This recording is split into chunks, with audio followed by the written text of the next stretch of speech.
अस्सलाम वालेकुम नाज़रीन, एक नई वीडियो में खुश आमदीद। मिल्क पाउडर का इस्तेमाल करते हुए आपको बताऊंगी मज़ेदार से मीठा आप किस तरीके से बना सकते हैं। ये एक ऐसा मीठा है जो ना सिर्फ जल्दी में बन जाता है, बल्कि आप इसको इन शॉर्ट ये भी कह सकते हैं कि मैं आपको बताने वाली हूँ कि मिल्क पाउडर से आप कलाकंद किस तरीके से बना सकते हैं। बहुत ही आसान और सादा सी रेसिपी है, इसको ट्राई कीजिएगा।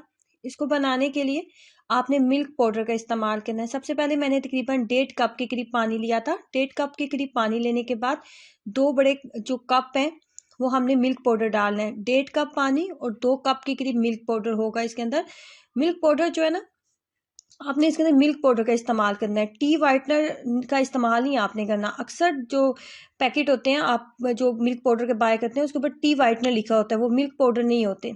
जैसे इसके अंदर उबाल आने लगेगा, फ्लेम को आपने बहुत ज़्यादा हाई नहीं रखना, मीडियम फ्लेम के ऊपर, और चम्मच को मुसलसल चलाते जाना है। जैसे इसके अंदर उबाल आने लगेगा तो इसके अंदर एक बड़ा खाने का चम्मच लेमन जूस आपने ऐड कर देना है।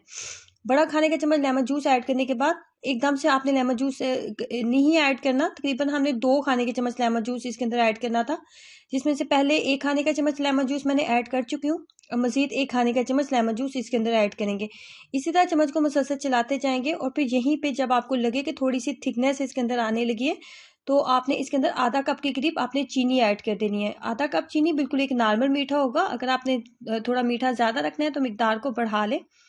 मैं यहाँ पे चीनी ऐड करूँगी। चीनी ऐड करने के बाद मुसलसल हम चम्मच को चलाते जाएंगे और चलाते हुए हमने इसको इतनी देर तक पकाना है कि जैसे हलवा जो होता है वो अपनी साइड्स को छोड़ देता है और कुकिंग ऑयल अलग से नज़र आने लगता है। लेकिन इसके अंदर तो हमने किसी भी कुकिंग ऑयल या घी का इस्तेमाल ही नहीं किया, तो ये खुद ही अपने जो साइड्स है वो इसको छोड़ना स्टार्ट हो जाएगा। इसका मतलब होगा कि हमारी जो कलाकंद है वो बिल्कुल रेडी हो चुकी है फाइनली, कुछ इस तरह की।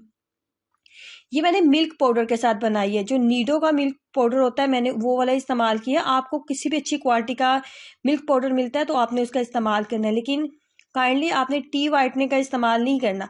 मैं इस रेसिपी को टी वाइटनर के साथ भी एक दफ़ा बना चुकी हूँ। टी वाइटनर के साथ जब आप बनाएंगे तो आपकी बिल्कुल भी ये इस तरह की रेसिपी जो है वो रेडी नहीं होगी, बल्कि आपका टाइम भी वेस्ट होगा और आपकी चीज़ें भी जो है वो काफ़ी ज़्यादा वेस्ट हो जाएंगी।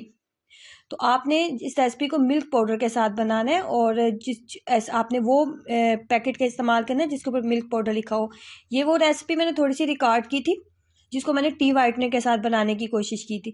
जब आप इसको टी वाइटनर के साथ बनाएंगे तो ये बिल्कुल एक टॉफ़ी की तरह बन जाएगी, च्युइंगम की तरह बनना स्टार्ट हो जाएगी। इसके अंदर कलाकंद वाली या बर्फी वाली कोई भी शेप नहीं आएगी, ना ही आपको उसके साथ वैसा कोई टेस्ट मिलेगा। हाँ, अलबत्ता अगर आप खोया या आप कंडेंस्ड मिल्क टाइप की कोई चीज़ बनाना चाहते हैं तो आप टी वाइटनर का इस्तेमाल कर सकते हैं। लेकिन अगर आप इस रेसिपी को इंस्टेंट कलाकंद, इंस्टेंट बर्फी या इंस्टेंट आप मीठा बनाना चाह रहे हैं तो आप मिल्क पाउडर का इस्तेमाल हमेशा करें, कभी भी टी वाइटनर का इस्तेमाल ना करें। ट्राई कीजिएगा, बहुत मज़े की कलाकंद बनी थी। और अपना एक्सपीरियंस जरूर शेयर करें। वीडियो को लाइक करना और चैनल को सब्सक्राइब करना मत भूलें। अल्लाह हाफिज़।